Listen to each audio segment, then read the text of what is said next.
noches, queridos alumnos. Entonces, habíamos visto en la anterior clase la parte de generalidades de demencias, lo que intitulamos demencias uno, digamos, ¿no? Ahora vamos a ver en la segunda parte las demencias. De toda aquella lista terriblemente larga que les di de las diferentes demencias, vamos a ver las más características y las que me interesaría más que aprendan. Ustedes van a notar que en estas demencias la parte de tratamiento no está en ninguna de ellas, porque esa será el aula de mañana de demencias 3, que el tratamiento es un conjunto de acciones multidisciplinarias, entre las que la parte neurológica es apenas una parte. Entonces, comenzando con las demencias, vamos a comenzar con las demencias más conocidas y dentro de la medicina y que todo el mundo del ambiente médico y no médico ya conoce, la demencia de Alzheimer, ¿no? Vamos a comenzar a definir la demencia de Alzheimer como una demencia, un síndrome demencial, ¿no? Es una alteración en las funciones cerebrales superiores, sobre todo cognitivas. En este caso, una demencia degenerativa, como son prácticamente todas las demencias, de inicio insidioso y curso progresivo, o sea, empieza poco a poco y va siendo progresivo. En esta dolencia de Alzheimer, la pérdida de la memoria y algunas otras funciones cognitivas son la parte clínica más importante, son el signo o síntoma más importante, ¿no? Y aparte de los síntomas cognitivos, se destacan los tipos psiconeurológicos, digamos, entre los que está la depresión o los surtos psicóticos y los trastornos de comportamiento. Desde el punto de vista anatomopatológico, es decir, de aquel paciente que tiene Alzheimer y después su cerebro es llevado a ser examinado anatomopatológicamente, tenemos algunas características, que son estas tres, ¿no? El acúmulo de la proteína que se llama beta-amiloide autoagregante con formación de placas neuríticas extraneuronales, la alteración de la proteína tau, que se encuentra en el esqueleto neuronal, la astrogliosis que se llama, la pérdida de sinapsis y muerte neuronal en regiones cerebrales selectivas, ¿no? Todas estas lesiones anatomopatológicas son patognomónicas, ¿no? Entonces, el diagnóstico en realidad de Alzheimer es clínico, patológico, ¿no? Lógicamente que a ningún paciente en el que sospechamos clínicamente de Alzheimer le vamos a abrir la cabeza para hacerle una biopsia o retirarle una parte del cerebro para analizarlo. Por eso es que la parte clínica es muy importante. Algunos datos interesantes de la demencia de Alzheimer son, primero, que se inicia después de los 60 años, ¿no? Pero existen casos que se pueden presentar incluso en jóvenes hasta de los 30 años. A los 65 años tiene una prevalencia de 6 a 8%, ¿ya? Y esa prevalencia puede llegar a más de 30% cuando se superan los 85 años, ¿no? No tenemos en Bolivia, acredito que el Brasil sí tenga datos epidemiológicos exactos de esta enfermedad, pero se estima que sería o representaría por lo menos la mitad de las demencias en total. Los factores de riesgo de esta enfermedad bien establecidos son la edad, los antecedentes familiares y el síndrome de Down. Los antecedentes familiares en relación a otra persona eh, que ya tenga habido en la familia, que ya tenga tenido en la familia esta enfermedad. Y en el síndrome de Down que se presenta esta enfermedad en edades tempranas. Los factores dudosos, pero que se repiten en esta enfermedad, son el sexo femenino, la enfermedad cerebrovascular, muy discutida porque veremos que constituye otro tipo de demencia, los traumatismos craneoencefálicos, el nivel educativo bajo y la depresión. Este nivel educativo bajo tuvo un boom y estaba muy discutido anteriormente en relación al Alzheimer, pero ahora está controversial, digamos ahora. La clínica de la demencia de Alzheimer, eh, tenemos que llegarnos por algunos datos hasta estadísticos, ¿no? Primero que cuando veamos un paciente con demencia, nosotros debemos suponer que la causa más frecuente en el anciano sea Alzheimer, ¿no? Este Alzheimer tiene diferentes fases. Recuerden que dijimos hace poco que es insidioso y progresivo, ¿no? Entonces puede tener una fase silente o preclínica, donde ya hay daño cerebral, esas lesiones anatomopatológicas que hablábamos, que puede llevar décadas, puede ser asintomática también. Ya la fase clínica, donde aparecen los primeros síntomas, ¿no? Y la fase demencial, que ya son los síntomas y signos neurológicos y neuropsicológicos notables, digamos, de la enfermedad. La media de inicio de los síntomas hasta el diagnóstico se dice que es de 2,5 años y la media de inicio de enfermedad hasta la muerte de 8 a 10 años. O sea, es una enfermedad, si bien insidiosa, es progresiva y vemos que es un poco grave, digamos. Tenemos que considerar la edad de comienzo, ¿no? Si este es mayor o menor a 65 años y sea la presencia o no de antecedentes familiares, ¿no? Se dice que esos antecedentes familiares son positivos en relación al paciente que está en nuestro delante si hay dos o más familiares de primer grado que hayan padecido ya la enfermedad, ¿no? La forma más frecuente de la enfermedad es la de inicio tardío sin agregación familiar. O sea, esto indica que ni siempre el paciente que tiene un papá con Alzheimer va a ir para Alzheimer, ¿no? Se sigue de un inicio del Alzheimer de presentación tardía con agregación familiar, ¿no? Y entre estas dos representan 98% de todos los casos de enfermedad de Alzheimer, ¿ya? Los casos precoces, que gracias a Dios no son muchos, no tiene mucho que ver la agregación familiar, o sea, los antecedentes familiares. En cuanto a la clínica, continuamos con los síntomas neuropsicológicos. Eh, tenemos aquí el deterioro progresivo de la memoria y del lenguaje, ¿no? Vayan grabando esto, ¿no? Un deterioro progresivo de la memoria. Eso caracteriza mucho el Alzheimer, memoria y lenguaje. También se acompaña de discapacidades visoespeciales y motoras, alteraciones en la capacidad de abstracción y de juicio, o sea, de pensamiento. Trastorno de la memoria es una incapacidad de aprender y de aprender cosas nuevas, de reproducir esos nuevos contenidos, ¿no?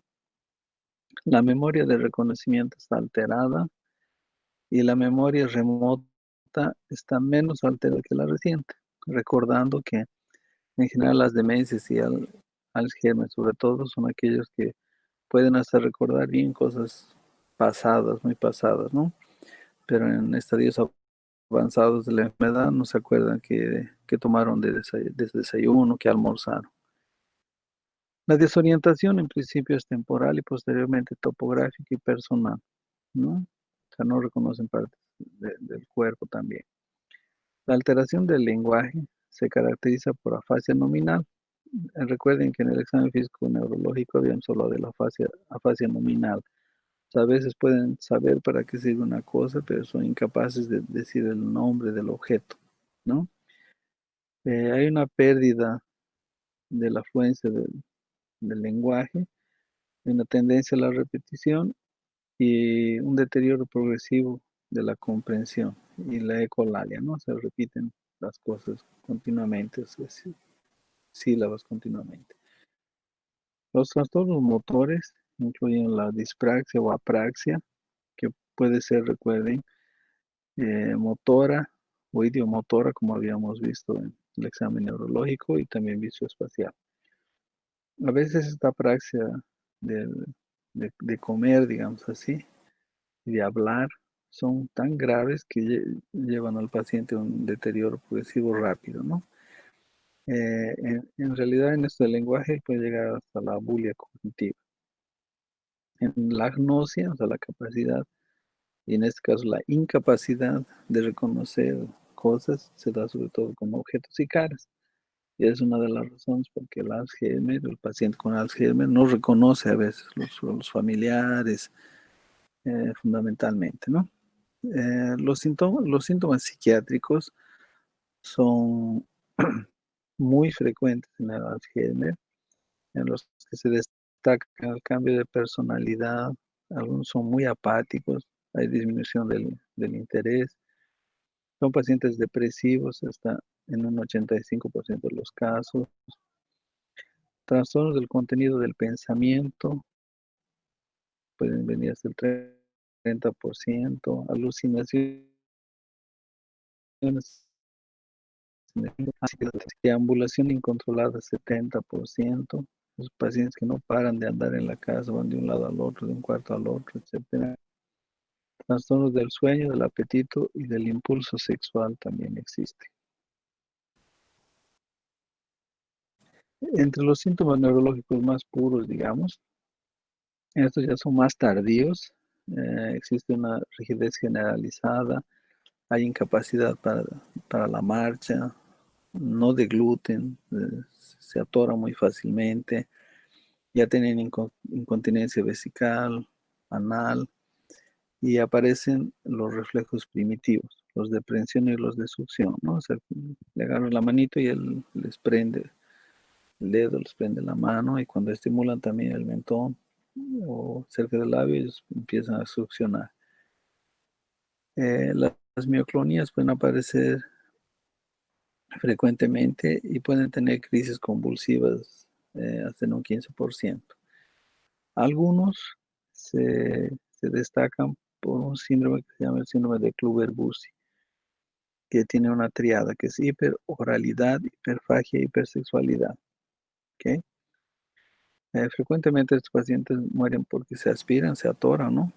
Por sepsis respiratoria o urinaria. Sepsis respiratoria porque ellos tampoco tienen esa capacidad de toser adecuadamente, son más susceptibles a infecciones respiratorias y urinarias. Recuerden que en generalidades hablábamos de algunos exámenes complementarios, ¿no? Y dentro de eso yo les hablaba de algunos más modernos como el SPECT, el PET, que son tomografía con emisión de postrones, resonancia funcional, etcétera. Solo para que ustedes vean. Este es un cerebro en resonancia normal. Ese mismo cerebro aquí, representado de una persona normal con una persona con Alzheimer, ¿no? Se ven, no da para explicar todo lo que significa esto, pero vean la diferencia importante en relación a la funcionalidad del cerebro. El diagnóstico, entonces, aunque habíamos dicho que sería clínico patológico, en este caso nosotros no tenemos que servir de la epidemiología y de la clínica, que como les decía, no vamos a abrirle la cabecita a un paciente para hacerle una biopsia, ¿no? Para ver si no es o es Alzheimer. En este caso, el clínico epidemiológico nos puede dar un 80% de certeza del diagnóstico. Considera la edad de inicio, la progresión de la enfermedad, los síntomas, sobre todo el deterioro cognitivo, la alteración de la memoria que habíamos dicho, y el diagnóstico definitivo exige confirmación anatomopatológica, lo que les decía, ¿no? Porque es un poco difícil de hacer. Ahora, para facilitar las cosas, es que existen los criterios diagnósticos del DSM-4, ¿no? Que lo habíamos citado ya en la anterior clase, solo que en este caso ya es específico para el Alzheimer, ¿ya? Entonces, los criterios del DSM-4 incluyen el desarrollo de deficiencia cognitiva múltiple, que se manifiesta por la alteración de la memoria. O sea, vayan grabando mucho esto, que tiene que haber una alteración de la memoria, ¿ya? En relación a aprender nueva información y evocar la ya aprendida, como habíamos dicho. Uno o más de las siguientes alteraciones cognitivas: afasia, apraxia o agnosia. También están las alteraciones de las funciones ejecutivas. Las alteraciones previas representan un deterioro con respecto a las capacidades previas del paciente y producen dificultades significativas en las funciones ocupacional y social. ¿Qué significa esto? Que tenemos que tener como base cómo era el paciente antes de enfermarse, ¿no? Una forma más fácil de explicar sería, a un paciente que tenía una memoria, digamos, que funcionaba 60%, cuando lo examinamos no le vamos a pedir que funcione al 80%, digamos, sería una manera tosca de dar un ejemplo. Entonces, aquello que habíamos hablado ya varias veces, en el examen neurológico, en el examen físico general, siempre se debe considerar el nivel socioeducativo del paciente, ¿no? Y esas alteraciones tienen que alterar su vida diaria, alterar el trabajo y el convivio social y familiar. Ok, como habíamos dicho, la progresión de la instauración es insidiosa y es progresiva, el deterioro cognitivo es progresivo, ¿no? Ahora, estas alteraciones no se deben a este tipo de situaciones. Por ejemplo, un paciente que tenga afasia por un ABC, no es que sea Alzheimer, ¿no? Es un cuadro agudo. Un hematoma subdural, por ejemplo, una hidrocefalia a presión normal, un tumor cerebral, pueden ocasionar este tipo de sintomatología, pero eh, no sería Alzheimer, ¿no? Ahora, por ejemplo, el hipotiroidismo, la deficiencia de vitamina B12, del ácido fólico y de estas otras cosas, la neurosífilis y el SIDA, como ya saben ustedes, hay un complejo demencia-SIDA, también pueden dar este tipo de síntomas. Pero en caso de que nosotros encontremos en el estudio de un paciente hipotiroidismo con estos síntomas, ya no podemos clasificarlo como Alzheimer. Igual en las intoxicaciones, ¿no? Eh, También si es que estas alteraciones no pueden ocurrir únicamente durante un síndrome confusional agudo. O sea, estas alteraciones tienen que tener ese carácter que estamos repitiendo varias veces. Inicio insidioso y progresivo. Un síndrome confusional agudo es un problema que puede dar hasta estos síntomas, pero va a ser solo un episodio, no va a ser progresivo. ¿Ya? Igualmente, en relación a esto, que estos síntomas no son atribuibles a una alteración psiquiátrica, ¿ok?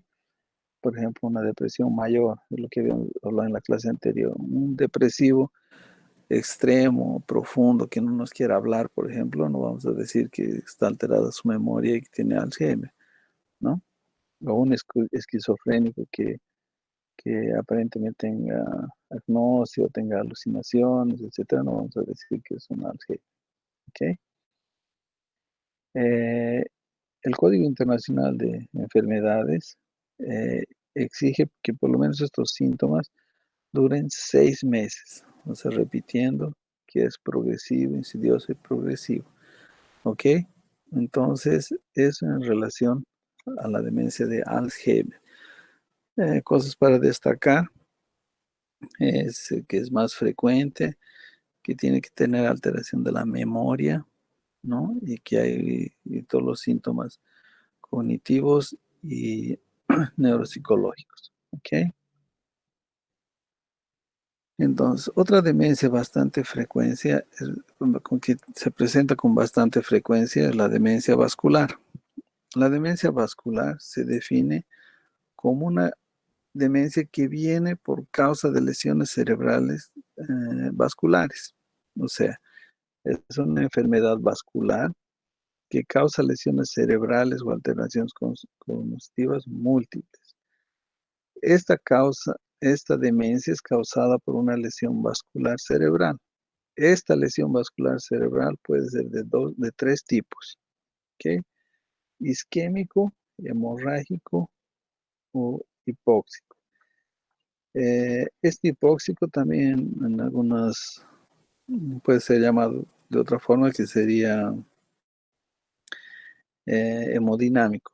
Por ejemplo, el isquémico ya saben que es que se obstruye una arteria, no llega oxígeno determinada región, el hemorrágico, que existe una hemorragia, y el hipóxico hemodinámico, por ejemplo, puede ser que todo el sistema vascular está normal, pero tuvo un paro cardíaco, por ejemplo, y no fue asistido rápidamente y después se lo saca del paro, pero estuvo mucho tiempo sin oxígeno al cerebrito. Ok.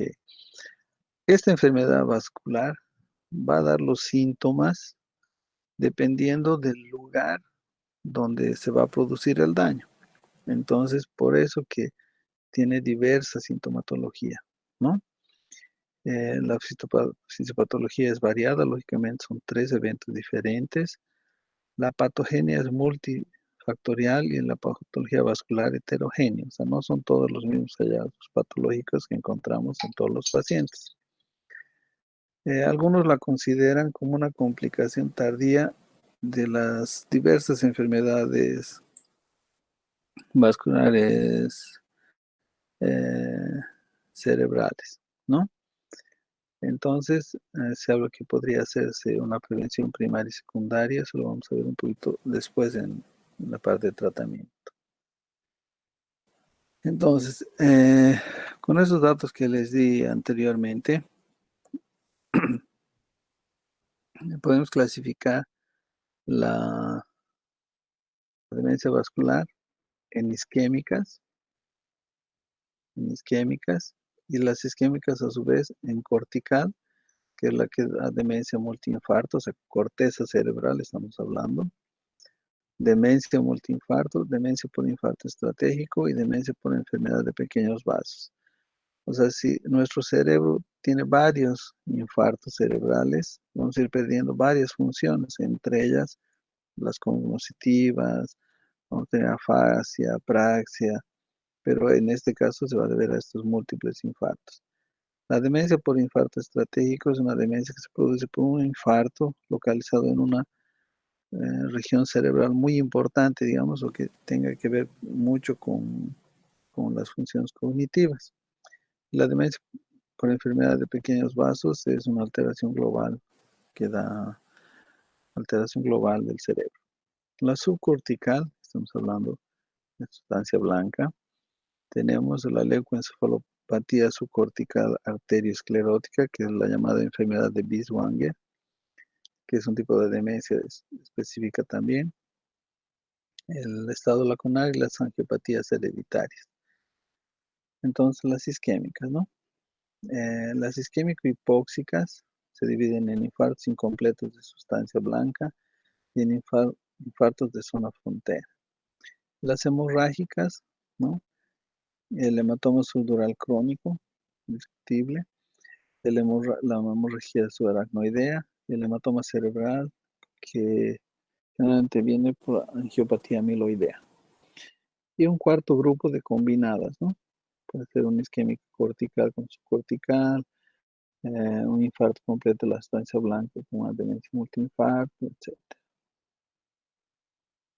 Las demencias de origen vascular, generalmente la clínica tiene un inicio brusco, ¿no? Estamos hablando de un ABC que tiene un inicio brusco, ¿no?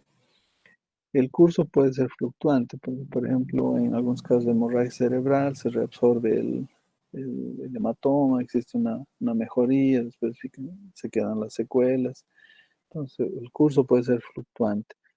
Ya no es ese curso progresivo de la enfermedad de Alzheimer, ¿ya? Entonces, existe mucha variabilidad en su inicio, ¿no? Generalmente es brusco, aunque en algunos casos podría ser insidioso, por ejemplo, la demencia por pequeños infartos, o sea, un infarto tan pequeño que no causa mucho daño, ¿no? Pero 100 pequeños infartos ya seguramente dan alguna alteración, ¿es verdad? Y la progresión estable en remisión o progresivo, ¿no? Estable cuando ya se delimita el ABC, por ejemplo, la remisión cuando se reabsorbe totalmente el hematoma, y puede ser progresivo también si tenemos una enfermedad de los vasos, por ejemplo. Algunas series indican que el 50% es de inicio insidioso, es en relación sobre todo a las enfermedades arterioscleróticas, insuficiencia vascular cerebral crónica. Solo algunos son diagnosticados anatomopatológicamente y en comparación con la enfermedad de Alzheimer, existe menos falla en la memoria y serían más acentuadas las alteraciones de humor. Dentro de estas alteraciones del humor, la principal, la depresión. Como vemos aquí, la labilidad emocional, o sea, la habilidad emocional es la persona queda muy fragilizada emocionalmente de los síntomas depresivos que les decía, ¿no? Se conserva más la personalidad, que es una cosa diferente ya en relación al Alzheimer.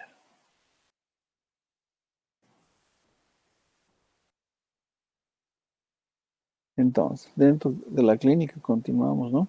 Habíamos dicho que dentro de la variabilidad de la presentación son frecuentes algunas cosas. Inicio brusco, y ese inicio también tiene que ser en los 3 meses siguientes al ictus, o sea, al ABC, digamos, ¿ya? Porque me entienden, ¿ya?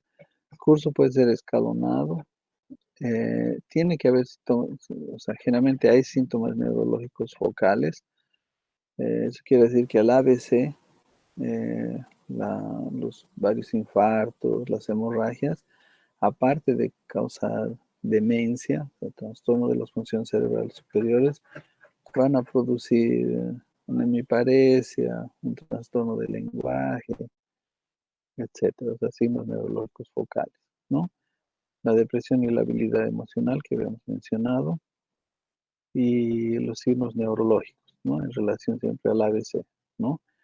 Que son todos estos, ¿no? Que son síntomas neurológicos más de focalización, digamos, o sería más específicos, digamos, no de focalización. Hay que prestar atención a los signos cardiovasculares, ¿no? Cuando nosotros estamos frente a una dolencia vascular, vamos a poner por un ABC cardioembólico, vamos a tener que tratar y ver bien la parte vascular, cardiológica, para que este problema no se repite y continúen dando los ABCs, ¿no? Hay alteraciones en la planificación y secuenciación, la velocidad de procesamiento de la información, alteraciones motoras del lenguaje. Todo más en relación al programa vascular cerebral.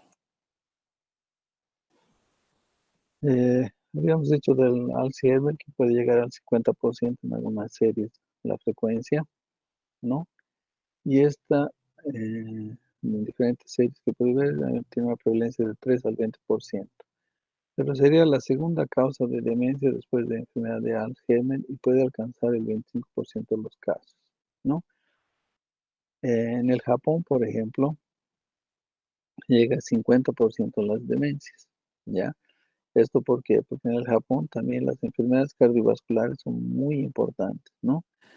En Bolivia hay pocos estudios, pocas series así de incidencia y prevalencia de estas enfermedades, pero por ejemplo en el Brasil, que nosotros conocemos ya que las enfermedades cardiovasculares, sobre todo la hipertensión arterial, es muy común, entonces probablemente la demencia vascular tenga una importante posición en relación a la cantidad de demencias producidas.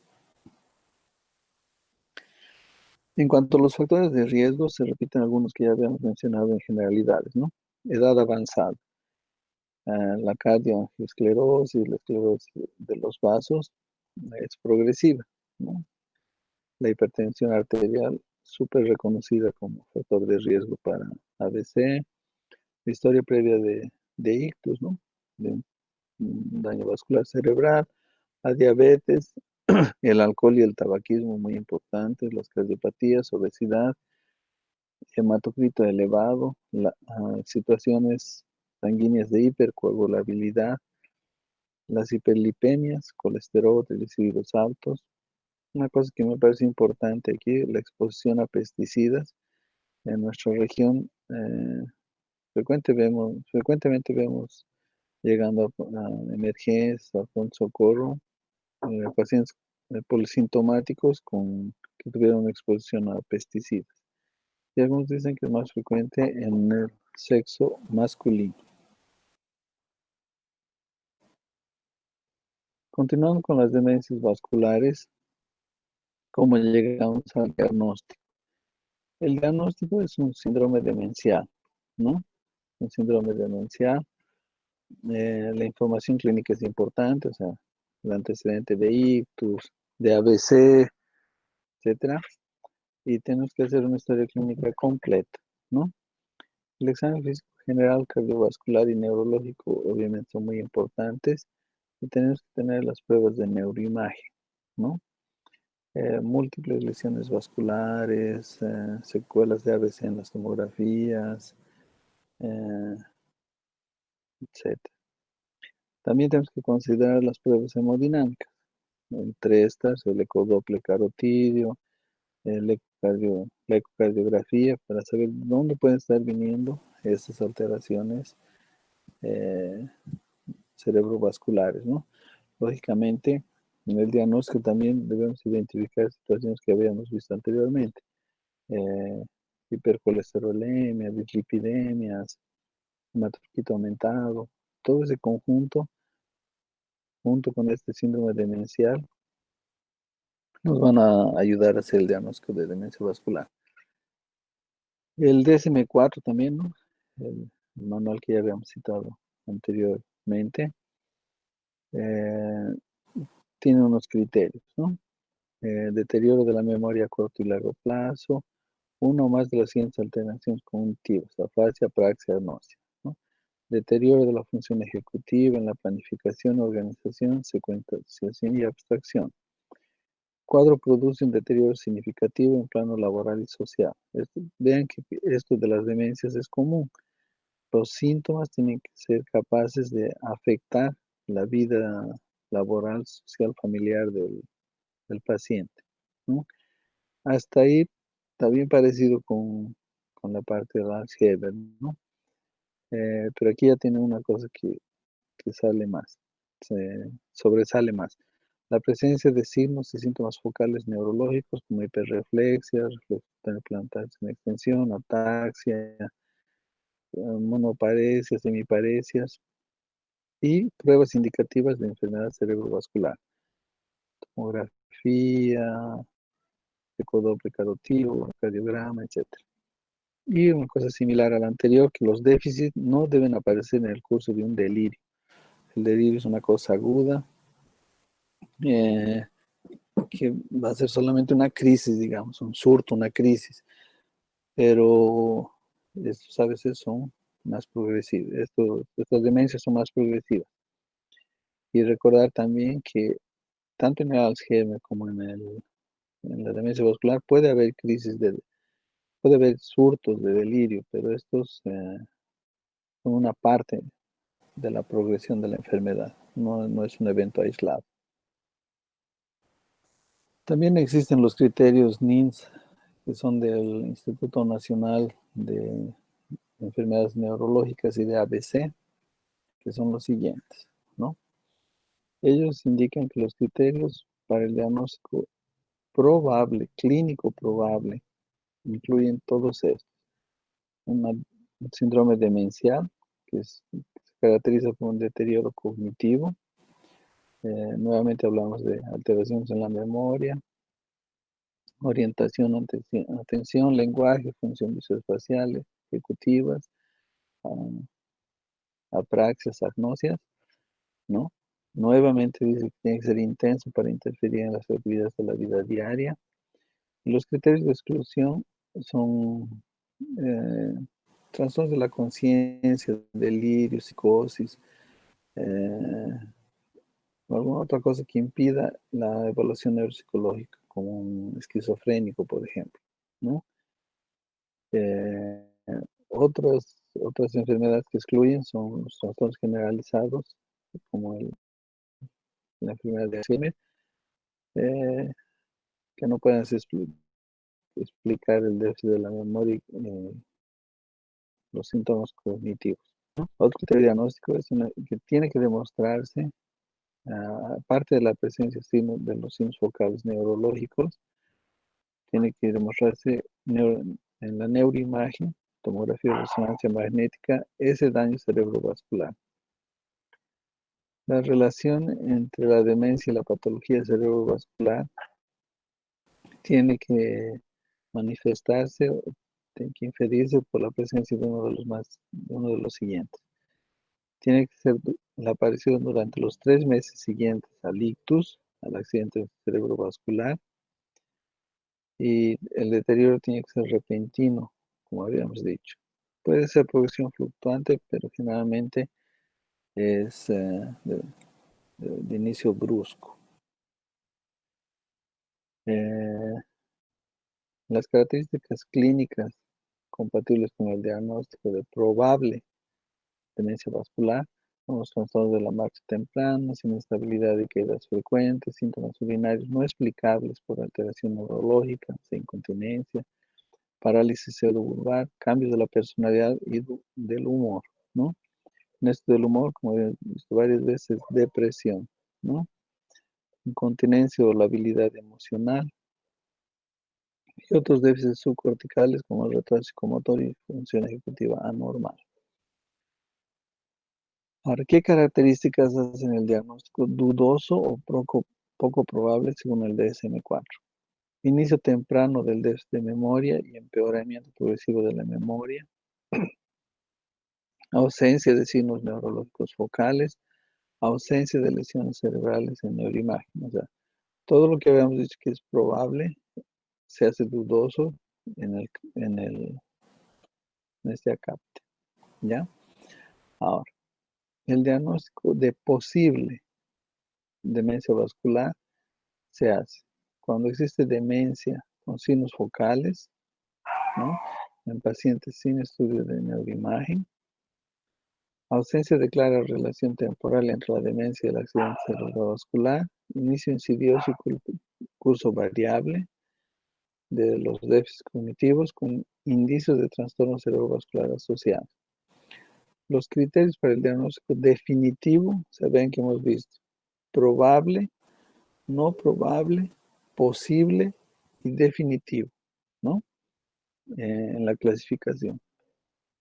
Eso sería una buena pregunta de, de examen, ¿no? Defina cuáles son los grupos de criterios según el DSM-4 para demencia vascular. Entonces, serán posible, probable, no probable, definitivo y con propósitos de investigación. Ok, ya les di una pregunta. Los criterios clínicos de probable demencia vascular, entonces, que ya habíamos citado antes, con confirmación histopatológica con biopsia o autopsia de patología cerebrovascular, ausencia de más ovillos neurofibrilares y placas neuríticas, que es lo que encontraríamos, ¿no?, en la enfermedad de Alzheimer, ¿no? Y ausencia de otra alteración clínico-patológica que podría producir demencia, ¿no? Entonces vean que en el Alzheimer y la demencia vascular también nosotros tenemos el diagnóstico definitivo prácticamente es anatomopatológico, ¿no? Entonces, para fines de investigación, la demencia vascular se puede clasificar en demencia vascular cortical, subcortical, de Binswanger y demencia talámica. Eso es solo a título de información. Entonces, ya hemos visto la demencia de Alzheimer, la demencia vascular, que serían los dos grupos más representativos, ¿no? Vamos a ver rápidamente otro tipo de demencia, que es importante porque en algunas series se dice que puede ser hasta la segunda causa de demencias. Son las demencias por degeneración frontotemporal. Se denomina así a un conjunto de entidades con diversas formas clínicas y anatomopatológicas, pero que se caracterizan por atrofia cerebral, lógicamente, del lóbulo frontal y del lóbulo temporal. A eso se debe su nombre. Entonces, es una demencia por atrofia frontal y temporal. En esta predominan ya las alteraciones del comportamiento en relación a alteración del lóbulo temporal. Entonces, en esta demencia, por ejemplo, ya vayan grabándose comportamiento.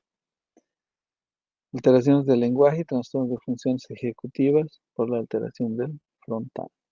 Ok. Típicamente la memoria está preservada en las fases iniciales. Nosotros hemos visto que en las otras la memoria se afecta en las fases iniciales. Actualmente se supone que dentro de esta frontotemporal se incluye la enfermedad de Pick. ¿Ya? Algunos libros ustedes van a leer que la demencia por degeneración frontotemporal es una y la demencia o enfermedad de Pick es otra. Pero en este último consenso español que he revisado está como parte del grupo este. La enfermedad de Pick provoca una destrucción progresiva de las células nerviosas del cerebro, ¿no? Causando proliferación de los cuerpos de Pick, ¿no? Los cuerpos de Pick, que son todo esto, unas inclusiones globulares aquilófilas en el interior de las neuronas, ¿no? Que se encuentran lógicamente, como he visto, en el frontal y el temporal. Estos cuerpos de Pick contienen una forma normal de proteínas tau, que se encuentra en forma natural en todas las neuronas. La presencia de estos cuerpos, junto con las denominadas células de Pick, las neuronas es lo que define histológicamente esta enfermedad. En cuanto a la clínica, como es una alteración de dos lóbulos temporales, puede estar afectado más uno más el otro, eso nos indica que son diversos patrones clínicos. Aquí vean ustedes cómo el frontal, parte frontal del cerebro está súper atrofiada. Nota aquí la parte occipital, el cerebro está prácticamente junto con el hueso, ¿no es cierto? Ahora miren aquí adelante el espacio negro que hay, que es el líquido que ya como cuenta el espacio. Porque miren esta atrofia cerebral frontal terrible. Ok, pero dentro de esos diversos patrones clínicos tenemos los cambios de personalidad, inercia, desinhibición, los abuelitos que se desvisten, que no son un poco desinhibidos, ¿no? Social, desinhibición social y distractibilidad con memoria conservada. Eso también hay que saber diferenciar bien porque es la atención lo que está fallando. O sea, no podemos hacer que el paciente fique atento. Entonces, a veces no es un trastorno de memoria, de evocación del recuerdo, sino un problema de atención. Existe aplanamiento afectivo y falta de introspección. El comportamiento puede ser estereotipado y perseverante. O sea, ven que los trastornos comportamentales son los que más llaman la atención en este tipo de demencia, más que los trastornos cognitivos y de memoria, ¿no? El lenguaje es limitado, puede llegar a ser totalmente ausente. Los déficits cognitivos incluyen déficit de la abstracción, planificación, resolución de problemas, está en relación a la alteración del lóbulo frontal. No se detectan amnesias y sí déficit de atención, lo que les decía aquí. Una forma clínica es la afasia no fluente progresiva. Estos pacientes se esfuerzan por hablar, pero no lo hacen bien y hay errores gramaticales, digamos, importantes, ¿no? No consiguen encontrar las palabras adecuadas, pero entienden, o sea, comprenden, tienen la comprensión está bien. Y el resto de las funciones cognitivas no presentan alteraciones. Una tercera forma clínica es la demencia semántica, ¿no? Que existe una alteración de la capacidad de denominación y comprensión, ¿no? Tipo simulando una disfasia nominal, digamos. El lenguaje es fluido, ellos pueden escribir correctamente, hablar correctamente, pueden leer normalmente, pero a veces se tiene incapacidad de reconocer el significado de lo que es lo que les ven, ¿no? Esta demencia se produce sobre todo por alteración del lóbulo temporal anterior de manera bilateral. Entonces, igual que los otros, eh, para racionalizar, digamos, para mejorar el diagnóstico de estos, se hacen criterios, ¿no? Este es un criterio del Grupo Internacional de Consenso de Demencias, que toma en cuenta el perfil clínico las características para este tipo de demencia. El perfil clínico es un cambio de carácter y conducta social alterada al inicio como a lo largo de la enfermedad. Funciones instrumentales intactas, la percepción, la habilidad especial para acción y memorias también. Entonces vean que ya nos está dando el mensaje que aquí la alteración más importante es comportamental. Inicio insidioso y progresivo, como en general todas las demencias. El deterioro precoz de la conducta, el deterioro social, de la conducta social es precoz, ¿no? Hay alteración de la conducta personal, embotamiento emocional precoz en relación a la desinhibición, etcétera, y deterioro precoz de la capacidad de introspección. Así, hay algunos términos que ya ustedes los pueden ir revisando. Por ejemplo, les digo, todos los términos no vamos a terminar nunca. Introspección, percepción, es bueno que repitan o revisen, mejor dicho, esos términos después con más calma, ¿no? Las características de apoyo, ¿cuáles son? Eh, que nos apoyan a hacer el diagnóstico. El trastorno del comportamiento, ¿no? Ahí existe un deterioro en la higiene y cuidado personal, son los abuelitos que no quieren tomar baño, eh, tienen rigidez mental, son distraídos, eh, comen y hablan mucho, tienen unos comportamientos así repetitivos, estereotipados. Esos son los abuelitos que se descuidan en la higiene personal, no quieren tomar baño, comen mucho, hablan mucho, tienen unas conductas que nos sacan de las casillas, pero ellos no mejoran cuando se les habla. En relación al habla, como habíamos visto antes, la producción lingüística está alterada, ¿no? El discurso puede ser estereotipado, repetitivo, eh, y a veces puede llegar al mutismo. Los signos físicos a veces incluyen los reflejos primitivos, ¿no? Que vamos a decir, succión, prensión. Puede haber incontinencia, puede haber rigidez, temblor, presión baja y presión, hipotensión ortostática también. Las pruebas complementarias se refieren a la neuropsicología, ¿no? Con deterioro significativo de las funciones del lóbulo frontal y temporal, obviamente. En ausencia de amnesia grave, afasia o alteración perceptiva espacial. O sea, indirectamente seguimos con las alteraciones comportamentales. El electroencefalograma, ¿no? Que tiene que ser normal, y la neuroimagen, ¿no? O sea, no vamos a encontrar ningún signo de ABC,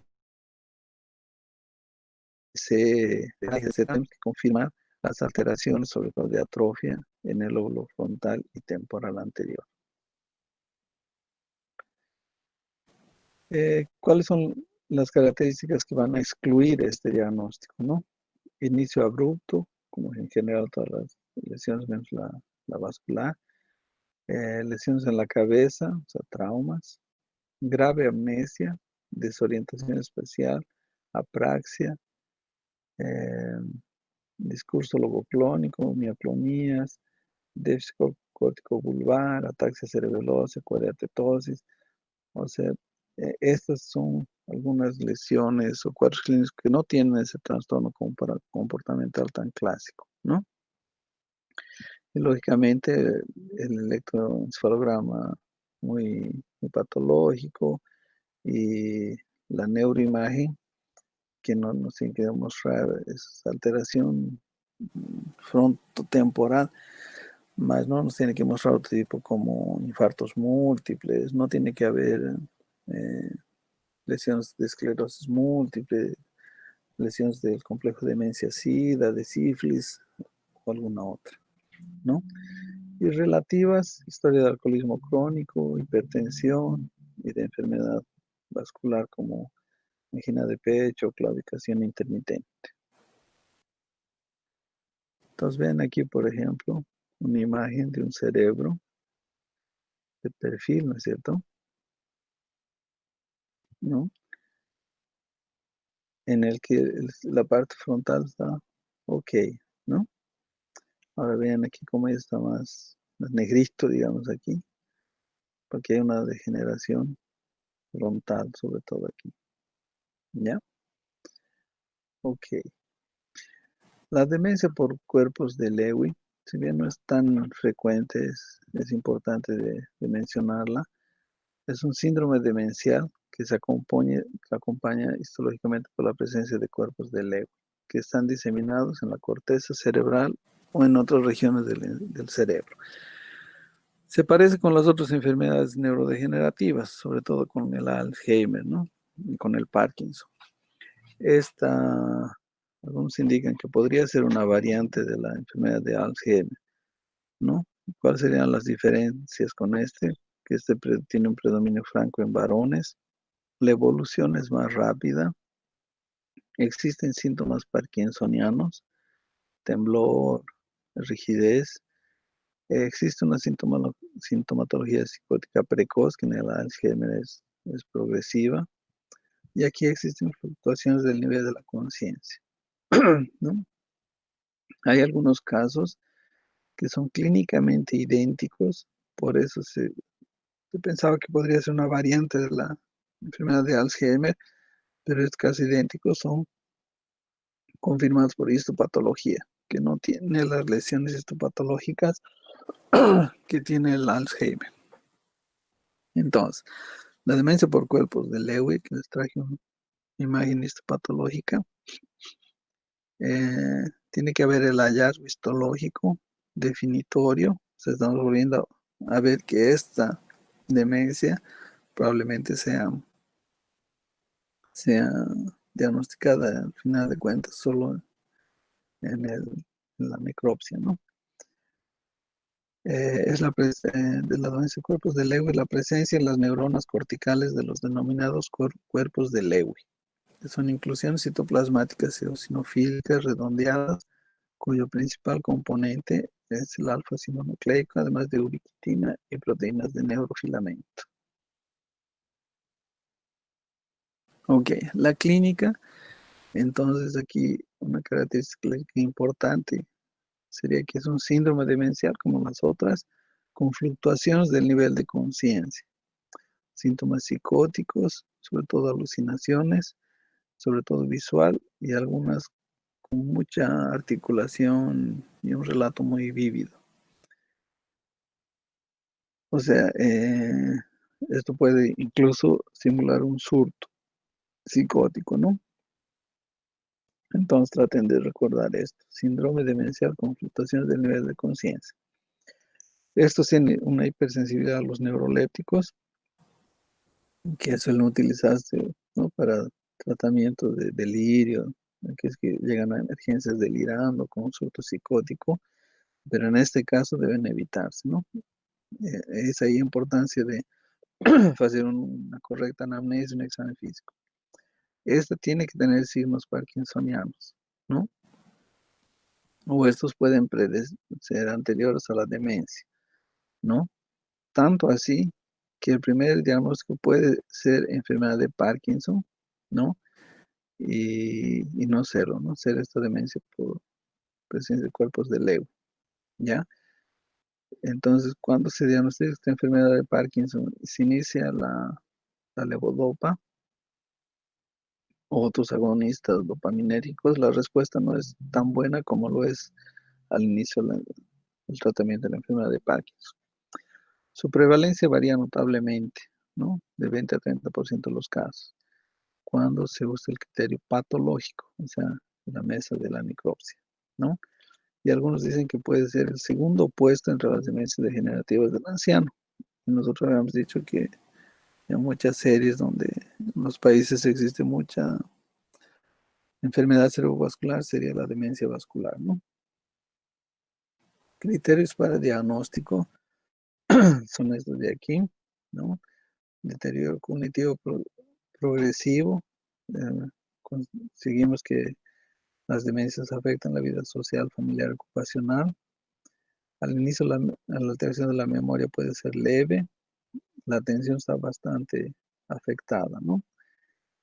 Una de estas características es imprescindible para el diagnóstico de una probable demencia por cuerpos de Lewy. La fluctuación cognitiva, con variaciones notables en atención y nivel de vigilia, alteraciones que vemos en la conciencia, ¿no? Alucinaciones visuales recurrentes, típicamente bien formadas y detalladas, signos motores espontáneos de Parkinsonismo. Son características de apoyo al diagnóstico: caídas repetidas, síncope, pérdida de la conciencia transitoria, hipersensibilidad a los neuroeléctricos convencionales, delirios sistematizados, alucinaciones diversas. ¿Ya? Un diagnóstico de dolencia de cuerpos de Lewy-Body, es menos probable en presencia de enfermedad cerebrovascular, ¿no? Donde hay los signos focales que habíamos dicho, ¿no? Lo que caracteriza la demencia vascular son los signos focales también. Indicios sugestivos de alguna enfermedad física o otra alteración cerebral que pudiese explicar ese otro cuadro clínico que no sean los cuerpos de Lewy.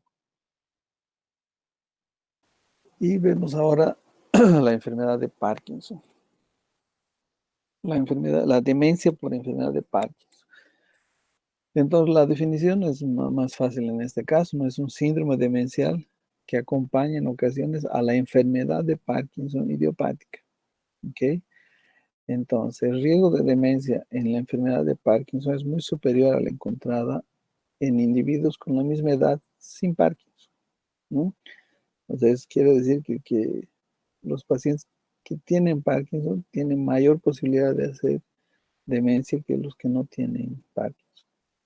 La identificación de la demencia en la enfermedad de Parkinson es importante porque dificulta el manejo farmacológico de la enfermedad de Parkinson y también aumenta la mortalidad. La clínica, aparte de la clínica, lógicamente, de la enfermedad de Parkinson, ¿no? Que también será un capítulo aparte, vamos a ver que tiene alteraciones en las funciones ejecutivas, ¿no? En la respuesta, en la planificación, en el cambio del entorno, en las habilidades visoespaciales, en la memoria, en la fluidez verbal. O sea, son síntomas comunes a las otras demencias, ¿no? Entonces, en la demencia por Parkinson, aparte de los síntomas demenciales comunes, es que tiene que haber enfermedad de Parkinson. Esa es la característica importante. Existe un test que se llama el test de clasificación de cartas de Wisconsin, que puede revelar alteraciones en los estadios iniciales de la demencia. Son unas cartas con figuras geométricas incolores que ustedes van a revisar después y buscar en el doctor Google. La falla de la memoria en la enfermedad de Alzheimer son alteraciones en la codificación de la información. En cuanto en la demencia por enfermedad de Parkinson, esto se relaciona con la recuperación de la información por error en el procesamiento. O sea, Alzheimer es codificación y Parkinson es procesamiento. Procesamiento significa atención. ¿Ok? Si es que la enfermedad de Parkinson tiene una prevalencia de 80 a 200 por 100.000 habitantes, la prevalencia aumenta a medida que aumenta la edad media es a los 65 años, más del 1% de las personas mayores de 80 años tienen enfermedad de Parkinson. La prevalencia de la demencia en los parkinsonianos varía mucho, de 30 a 50%. Los factores de riesgo son la edad avanzada, comienzo tardío de la enfermedad de Parkinson, la gravedad de la sintomatología motora, de la rigidez, del temblor, de la praxia de la marcha, la depresión y la mala tolerancia a la levodopa, así como los efectos secundarios importantes de la medicación, como alucinaciones, y el delirio y los delirios. El diagnóstico se basa en la presencia de la enfermedad de Parkinson, nuevamente decimos, correctamente diagnosticada, a la que se asocia un síndrome demencial. No existen criterios de diagnóstico específicos como en los otros del DSM-4. Ahí tienen una imagen de lo que le pasa al cerebro en las demencias. Entonces, queridos alumnos, estaríamos terminando el aula de demencias 2. Para mañana haríamos el aula de demencias 3, que con eso terminaríamos la parte de demencias, que es el enfoque terapéutico, que tiene que ser multidisciplinar y lógicamente como estamos en medicina vamos a dar prioridad un poco a la información de medicamentosa, ¿no? Pero como habíamos visto en generalidades, el tratamiento es difícil y muchas veces frustrante. Eso sería todo, queridos alumnos.